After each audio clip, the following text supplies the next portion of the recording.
ট্রাম্পকে ইরানে হামলা দেরি করতে বলে ইসরায়েলের আকাশ প্রতিরক্ষার দুর্বলতা ফাঁস করে দিলেন নেতানিয়াহু।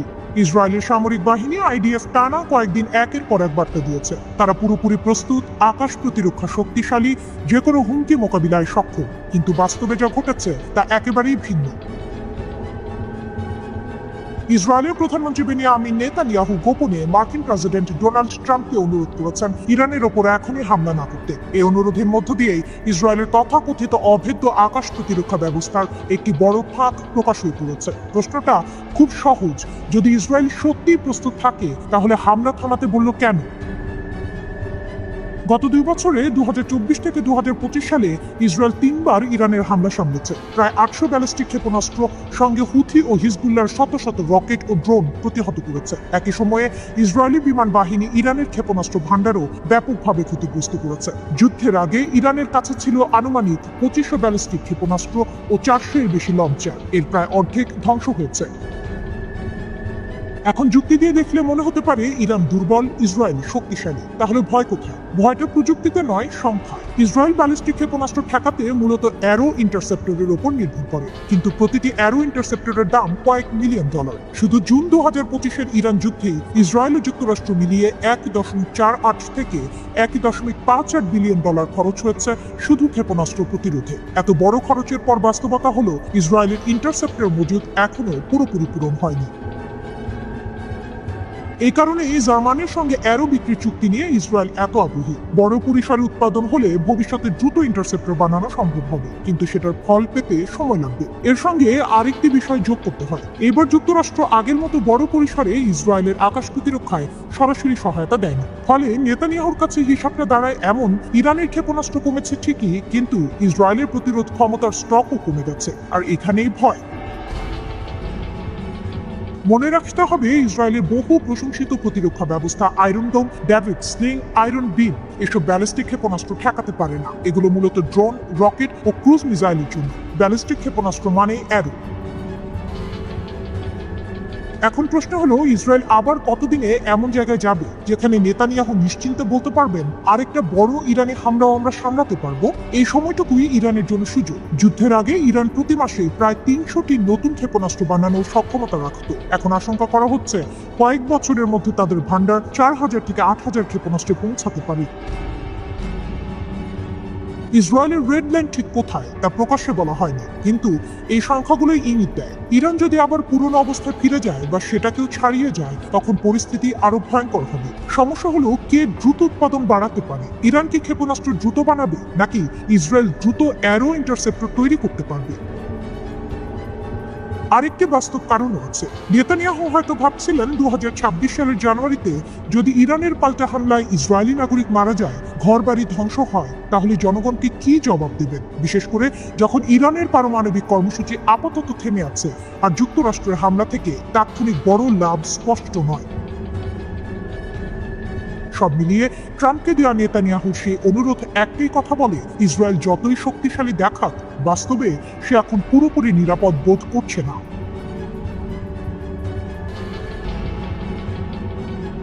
ইরানে এখনই হামলা নয়, ইসরায়েল কেন বড় যুদ্ধের জন্য সময় চাইছে?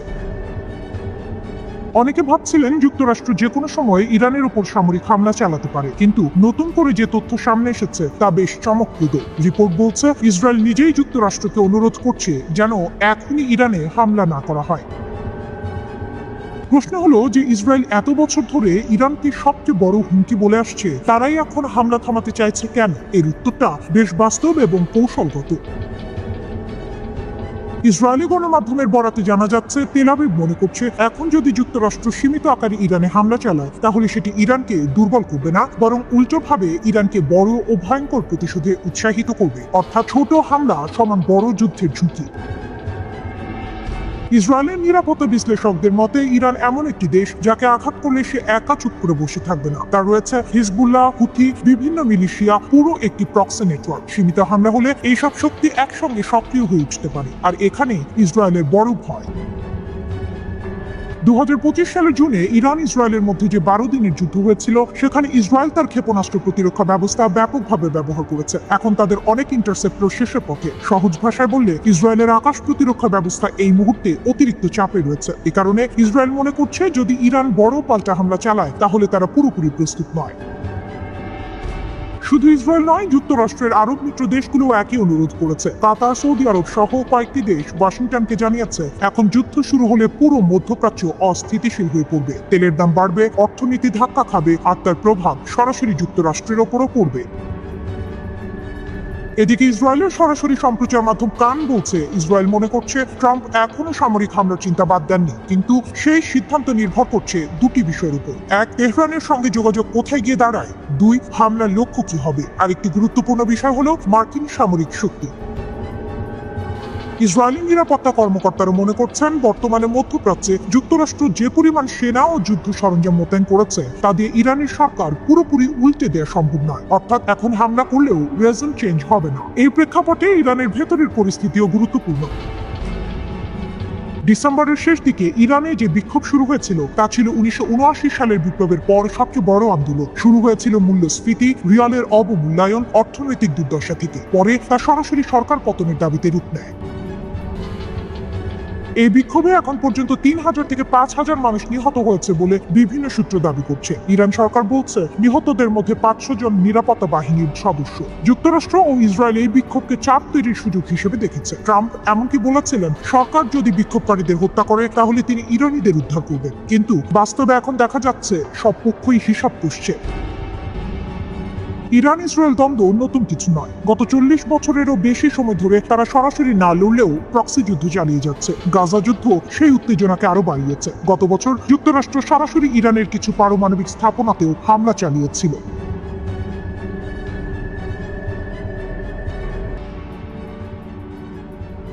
ইরান হামলার সিদ্ধান্ত প্রায় নিয়েই ফেলেছিলেন ট্রাম্প। শেষ মুহূর্তের এক বার্তায় বদলে গেল পরিস্থিতি। ওয়াশিংটনের পরিস্থিতি এমন ছিল যে প্রায় সবাই ধরে নিয়েছিল, যুক্তরাষ্ট্র এবার ইরানের ওপর সরাসরি সামরিক হামলা চালাতে যাচ্ছে। প্রেসিডেন্ট ডোনাল্ড ট্রাম্পের শীর্ষ নিরাপত্তা উপদেষ্টারাও নিশ্চিত ছিলেন তিনি রাতে হামলার অনুমোদন দেবেন। কিন্তু শেষ মুহূর্তে একটি টেক্সট মেসেজ সবকিছু বদলে দেয়। মার্কিন দূত স্টিভ উইটকফ ট্রাম্পকে জানান, ইরান সরকার প্রায় 800 জন আটক বিক্ষোভকারীর ফাঁসি কার্যকর করা বন্ধ করেছে। এই তথ্য ইরানের পররাষ্ট্রমন্ত্রী আব্বাস আরাগচি পাঠানো একটি বার্তার মাধ্যমে আসে। এরপরই ট্রাম্প সিদ্ধান্ত নেওয়া থেকে বিরত থাকেন। এই ঘটনাটি তুলে ধরে ওয়াশিংটন পোস্ট জানায়, হামলা প্রায় নিশ্চিত ধরে নিয়েই প্রস্তুতি চলছিল। কি ঘটছিল সেই সময়? ইরান বুঝতে পেরেছিল যুক্তরাষ্ট্র মধ্যপ্রাচ্যে বড় আকারে সামরিক শক্তি সরাচ্ছে। যুদ্ধজাহাজ, যুদ্ধ বিমান, সেনা সবই নড়াচড়া শুরু করে। মিত্র দেশগুলোকেও আগেই জানিয়ে দেওয়া হয়েছিল হামলা হতে পারে। কাতারের আল উদেইদ মার্কিন ঘাঁটি থেকে সেনা সরানোর পরিকল্পনাও নেওয়া হয়, কারণ ইরানের পাল্টা হামলার আশঙ্কা ছিল। এই প্রেক্ষাপটে ইরানের পররাষ্ট্রমন্ত্রী সরাসরি যোগাযোগ করেন যুক্তরাষ্ট্রের সঙ্গে। এটি পরিস্থিতি কিছুটা ঠান্ডা করে, তবে এর মানে এই নয় যে বিপদ কেটে গেছে। যুক্তরাষ্ট্রের সেন্ট্রাল কমান্ডকে বলা হয়েছে আগামী 1 মাস 24 ঘন্টা সর্বোচ্চ সতর্কতায় থাকতে। অর্থাৎ ট্রাম্প হয়তো সময় নিচ্ছেন, পুরোপুরি পিছিয়ে যাননি। হোয়াইট হাউসের ভেতর তখন তীব্র মতবিরোধ।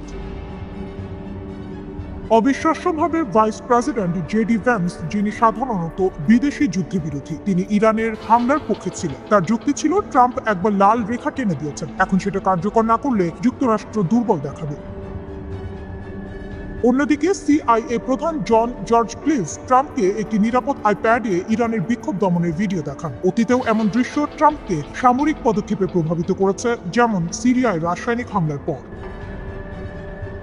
কিন্তু সবাই হামলার পক্ষে ছিলেন না। Steve Witkoff, white house chief of staff সুজি ওয়াইলস সতর্ক থাকার পক্ষে ছিলেন। অর্থমন্ত্রী স্কট বেসেন্ট বলেন, অর্থনৈতিক নিষেধাজ্ঞাকে কাজ করতে সময় দেওয়া উচিত।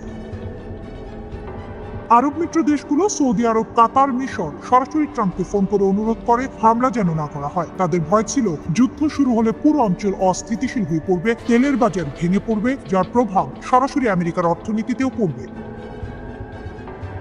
ইসরায়েলও প্রস্তুত ছিল না। জুনে ইরানের সঙ্গে 12 দিনের সংঘর্ষে ইসরায়েল বিপুল পরিমাণ ক্ষেপণাস্ত্র প্রতিরক্ষা ব্যবস্থা ব্যবহার করেছে। তাদের মজুদ কমে গেছে। মার্কিন নৌবহর ছাড়া তারা বড় ধরনের ইরানি পাল্টা হামলা ঠেকাতে পারবে না। তাই প্রধানমন্ত্রী নেতানিয়াহু নিজে ট্রাম্পকে ফোন করে হামলা না করতে বলেন।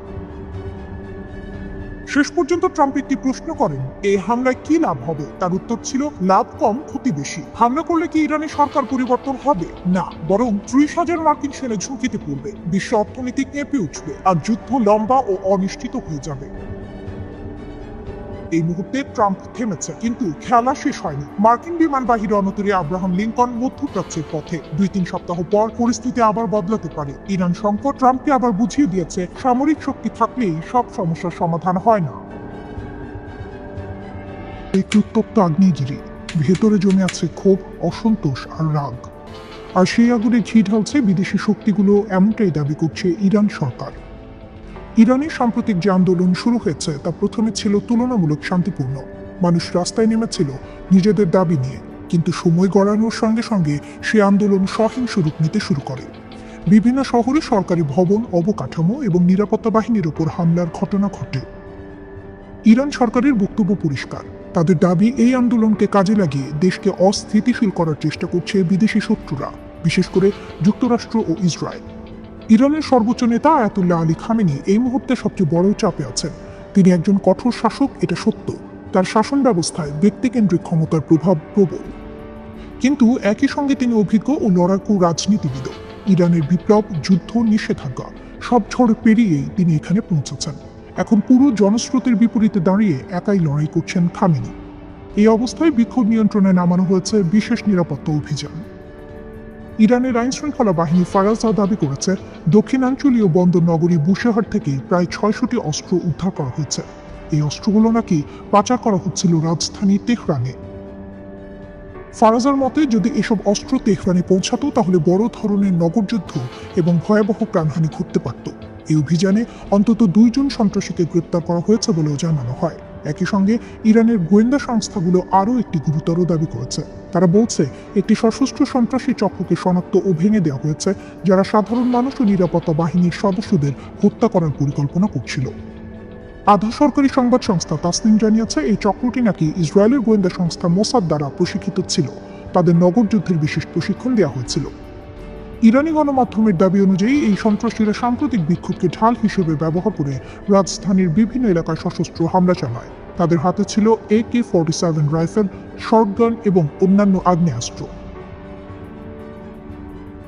নিরাপত্তা বাহিনীর প্রকাশিত ছবিতে দেখা যায়, সন্ত্রাসীরা একে অপরের সঙ্গে যোগাযোগের জন্য স্যাটেলাইট ফোন ব্যবহার করছিল। ইরানের দাবি, এই অস্ত্র ও প্রযুক্তির মাধ্যমেই তারা সমন্বিত হামলা চালিয়ে পরিস্থিতি আরও ভয়াবহ করার চেষ্টা করেছিল। আরও গুরুতর অভিযোগ হলো, এই চক্র নাকি সামরিক ও পুলিশ সদর দপ্তরে হামলা চালিয়ে সেখান থেকে অস্ত্র লুট করে এবং সেগুলো অন্য দাঙ্গাকারীদের মধ্যে বিতরণ করেছিল। উদ্দেশ্য ছিল একটাই, শহরের ভিতরে সহিংসতা নিয়ন্ত্রণের বাইরে নিয়ে যাওয়া। ইরান সরকার বরাবরই বলে আসছে, এই অস্থিরতার পেছনে বিদেশি শক্তির হাত রয়েছে। তারা যুক্তরাষ্ট্র ও ইসরায়েলকে সরাসরি দায়ী করছে। এমনকি সাবেক মার্কিন পররাষ্ট্রমন্ত্রী মাইক পম্পেও একটি সামাজিক যোগাযোগ মাধ্যমের পোস্টের কথাও তুলে ধরা হয়েছে, যেখানে ইরানের রাস্তায় বিক্ষোভকারীদের পাশে মোসাদ এজেন্টদের উপস্থিতির ইঙ্গিত দেওয়া হয়েছিল বলে দাবি করছে ইরানি পক্ষ। এছাড়াও ফার্সি ভাষায় প্রকাশিত কিছু অনলাইন বার্তায় বিক্ষোভকারীদের রাস্তায় নামার আহ্বান জানানো হয়েছিল, যেগুলো মোসাদের সঙ্গে যুক্ত বলে দাবি ইরানের। ইরানের সবচেয়ে শক্তিশালী সামরিক বাহিনী Islamic Revolutionary Guard Corps IRGC একটি ভয়ঙ্কর হুমকি দিয়েছে। তাদের ঘনিষ্ঠ একটি টেলিগ্রাম চ্যানেলে দাবি করা হয়েছে, কাতারে মার্কিন সামরিক কমান্ডাররা কোথায় লুকিয়ে আছেন সেই জায়গা তারা চিহ্নিত করে ফেলেছে। কাতারের গোপন অবস্থান নিয়ে কি দাবি? ওই পোস্টে বলা হয়, যুক্তরাষ্ট্রের সেন্টকম এর শীর্ষ কর্মকর্তারা কাতারের বিখ্যাত আল উদেইদ বিমান ঘাঁটি ছাড়িয়ে গোপনে দোহা শহরের একটি বিলাসবহুল হোটেলে আশ্রয় নিয়েছেন। বার্তাটি ছিল স্পষ্ট এবং হুমকিমূলক, 5 তারকা হোটেলের দেয়ালেও নিরাপত্তা দিতে পারবে না। এর মানে ইরান পরিষ্কার করে জানাতে চাইছে, আমেরিকান সেনারা যেখানে থাকুক তারা ইরানের নিশানার বাইরে নয়। আল উদেইদ এয়ারবেস কেন এত গুরুত্বপূর্ণ? কাতারের আল উদেইদ বিমান ঘাঁটি হচ্ছে মধ্যপ্রাচ্যে যুক্তরাষ্ট্রের সবচেয়ে বড় সামরিক ঘাঁটি। এখানে প্রায় 10,000 মার্কিন সেনা অবস্থান করে। এই ঘাঁটি থেকে পরিচালিত হয় পুরো মধ্যপ্রাচ্যের জন্য US সেন্ট্রাল কমান্ড, মার্কিন বিমান বাহিনীর আঞ্চলিক সদর দপ্তর, ব্রিটিশ রয়্যাল এয়ারফোর্সের গুরুত্বপূর্ণ ইউনিট। অর্থাৎ এই ঘাঁটি মানে আমেরিকার যুদ্ধের মস্তিষ্ক। হঠাৎ সেনা সরানোর কারণ কি? যুক্তরাষ্ট্র আল উদেইদ ঘাঁটি থেকে কিছু সেনা ও কর্মীকে সরিয়ে নেওয়ার নির্দেশ দেয়। সরকারিভাবে বলা হয়েছে, এটি সতর্কতামূলক ব্যবস্থা। একই সঙ্গে মার্কিন পররাষ্ট্র দপ্তর মধ্যপ্রাচ্যে অবস্থানরত মার্কিন নাগরিকদের সতর্ক থাকতে বলেছে এবং সামরিক স্থাপনায় অপ্রয়োজনীয় যাতায়াত এড়িয়ে চলার নির্দেশ দিয়েছে। কারণ একটাই, ইরান সরাসরি হুঁশিয়ারি দিয়েছে যদি আমেরিকা হামলা চালায় তাহলে মধ্যপ্রাচ্যের যেসব দেশে মার্কিন ঘাঁটি আছে সেগুলো সবই লক্ষ্যবস্তু হবে। ট্রাম্প কি পিছু হচ্ছেন? এই উত্তেজনার মধ্যেই মার্কিন প্রেসিডেন্ট ডোনাল্ড ট্রাম্প কিছুটা নরম সুরে কথা বলেছেন। তিনি দাবি করেন ইরান নাকি 800 রাজনৈতিক বন্দীর ফাঁসি বাতিল করেছে, আর সেটাকেই তিনি ইতিবাচক অগ্রগতি হিসেবে দেখছেন। এক সাংবাদিক প্রশ্ন করেছিলেন, আপনি তো ইরানে বিক্ষোভকারীদের রাস্তায় নামতে বলেছিলেন, সাহায্যের কথাও বলেছিলেন, সেই সাহায্য কি এখনো আসছে? ট্রাম্পের উত্তর ছিল, আমরা দেখব। তারা 800 জনকে ফাঁসি দেয়নি, এটা বড় ব্যাপার। এতে মনে হচ্ছে ট্রাম্প হয়তো এখনই হামলার সিদ্ধান্ত নিচ্ছেন না। কিন্তু যুক্তরাষ্ট্রের সামরিক প্রস্তুতি কি যুদ্ধের ইঙ্গিত? কথার বাইরে বাস্তব চিত্র একেবারেই ভিন্ন। যুক্তরাষ্ট্র ইতিমধ্যে একটি এয়ারক্রাফট ক্যারিয়ার স্ট্রাইক গ্রুপ মধ্যপ্রাচ্যে পাঠিয়েছে, ইউএসএস আব্রাহাম লিঙ্কন সহ একাধিক যুদ্ধজাহাজ রওনা দিয়েছে, অন্তত 6টি আকাশে জ্বালানি সরবরাহকারী বিমান সৌদি আরবের দিকে যাচ্ছে। এগুলো কোনো সাধারণ মহড়া নয়, এগুলো যুদ্ধের প্রাক প্রস্তুতি বলেই মনে করছেন বিশ্লেষকরা। ফক্স নিউজ জানিয়েছে, যদি ট্রাম্প হামলার অনুমতি দেন তাহলে তা আগের যে কোনো অভিযানের চেয়ে অনেক বেশি ভয়ঙ্কর হতে পারে। আরব দেশগুলো কেন আতঙ্কিত? সবচেয়ে বড় বিষয় হলো যুক্তরাষ্ট্রের মিত্ররাই এখন হামলার বিরোধিতা করছে। সৌদি আরব, কাতার, ওমান সবাই ওয়াশিংটনকে বলছে পিছিয়ে যান, না হলে পুরো মধ্যপ্রাচ্য জ্বলে উঠবে। কারণ তারা জানে ইরান একা নয়, হামলা হলে প্রতিক্রিয়া আসবে বহু দিক থেকে। তাহলে যুদ্ধ কতটা কাছে? হোয়াইট হাউস বলছে সব খবরই অনুমানের উপর ভিত্তি করে। তাদের বক্তব্য, ট্রাম্প ছাড়া কেউ জানে না তিনি কি করবেন।